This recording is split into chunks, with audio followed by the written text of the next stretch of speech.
every year I watch certain guys and I grow frustrated because I see the ability to dominate, like absolutely dominate.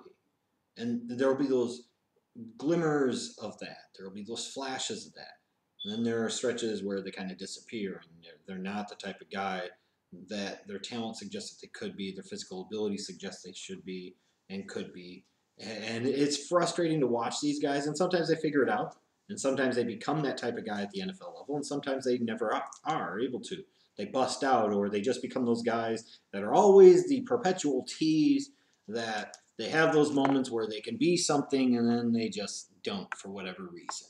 Montravius Adams kind of fits into the category of being a frustrating guy in terms of he has great size, pretty good burst for his size too. I mean, you talk about a 6'3", almost 310-pound man who can move pretty well, lots of positional versatility. I think this guy could be a 3-4 defensive end, a 4-3 defensive tackle. I think if you bulked him up just a little bit, if he got stronger, he could potentially play as a 3-4 nose tackle.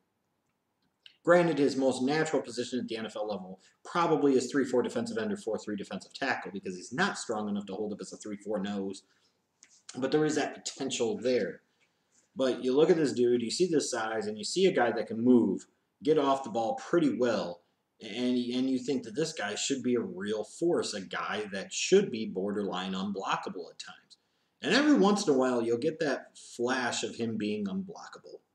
Every once in a while, you get that flash of it.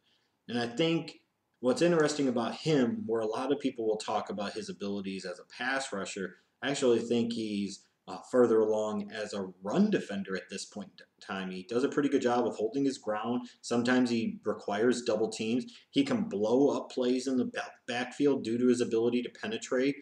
He's got decent lateral pursuit skills and abilities for his side. He really impresses me in terms of his downfield pursuit as well. An effective quality tackler. I will say, though, is that one thing that hurts him, and it just carries over to his run defense, and I think in particular his pass rush abilities, is his lack of conditioning. This is a guy that wears down often as the game goes along. He's a guy that you have to use sometimes in spells and bursts because he's just not in very good shape, it seems like. And as a pass rusher, he's got that burst off of the ball that's really, really good and good natural initial quickness and overall athleticism. He's got a swim move that can be very effective, even though he's inconsistent in his using it and inconsistent with its effectiveness. He shows the spin moves that sometimes, especially for a guy his size, playing in the middle, could potentially be deadly. But again, he doesn't show it enough, and he's not consistent enough how he uses it. But he needs to get better with his hand usage. He needs to get better with the secondary pass rush moves. Just expanding his overall pass rush repertoire. And I think part of that comes as the game goes along. The will to want to get after the quarterback can go down a little bit. The ability to get after him as a result can go down a little bit. And it really doesn't help that for a guy that's big, he's not all that particularly strong.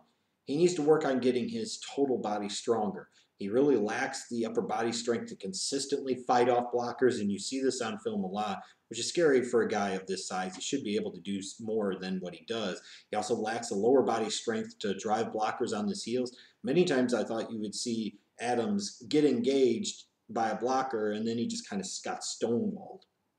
And that's not the type of guy that he should be. He's not supposed to be a space-eating nose tackle. Like I said, you could envision that as a possibility of a future role for him at the NFL level if he did get stronger. But you'd hate to waste that athletic package in that type of role. But along with that lack of strength, he doesn't play with very good pad level, in my opinion. A lack of leg drive really affects how much leverage he can get. He's got length, but he doesn't use that length very well. He does struggle to get off of blockers. He does have good football awareness and instincts. They're not special, they're not elite, but good enough. Stays relatively disciplined in his assignments. Seems to have pretty good recognition of pass or run. Sometimes he will get fooled on a read option, but frankly, a lot of guys will. Like I said, his effort when he's fresh, when he's rested, is pretty good. His effort will wane a little bit as he tires.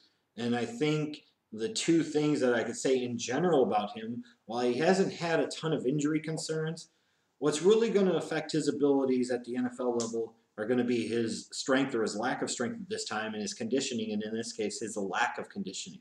And I think those are the two major weaknesses that impact so many other areas of his game. At moments, you see Montravius Adams on film, and you say, my God, he could be a first-round type of talent. He could play like that at the NFL level. Then other times you watch him, and you literally say, what the fuck is the fuss? What the fuck is the big deal? He's a very raw talent still.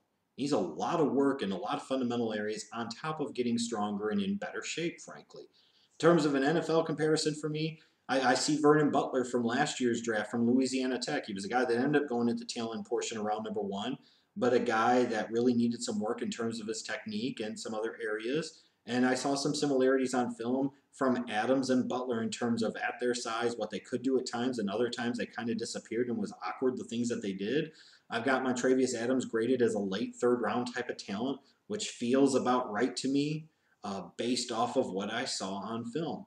You know, these are the type of guys that you take late in day 2, early in day 3. You gamble on some of the physical traits, and you hope that they figure it out. You hope that you can coach them up. You hope you can get them better. I don't know how good of a player he's going to be at the NFL level.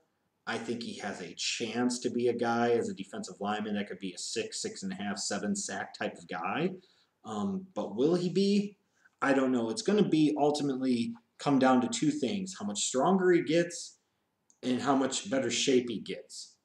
If he does those two things, that'll show how much he wants it. And then you could be talking about a real football player here. Otherwise, I'm afraid all we're talking about is a guy that's going to be a big tease that always leaves you wanting more.